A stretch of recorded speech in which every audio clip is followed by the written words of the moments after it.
Pagbibintangan na naman na itong mga DDS ang Malacanang. Ay, si PBBM ang nasa likod sa mga ganitong klaseng pagsampa ng kaso.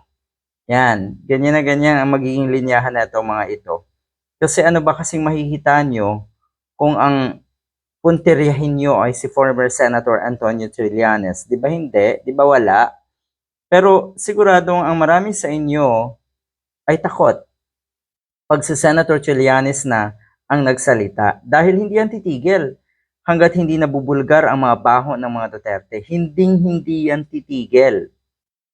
Meron na pong statement ang Malacanang ukol nga dito sa paghain ng bagong kaso laban kay Sara Duterte. Ito pong plunder case na inihain ni former Senator Antonio Trillanes laban nga kay Sara Duterte hinggil sa di umano'y pagwawaldas ng confidential funds at kung ano pang irregularidad na ginawa na itong si Sara Duterte noong siya ay DepEd Secretary.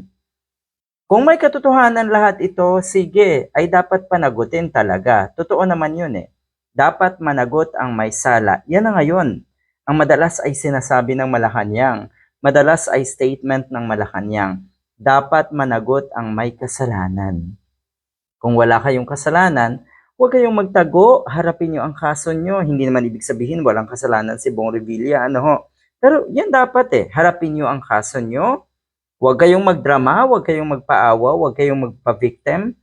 Ipakita nyo at ipagtanggol nyo ang sarili nyo hanggat kaya nyo.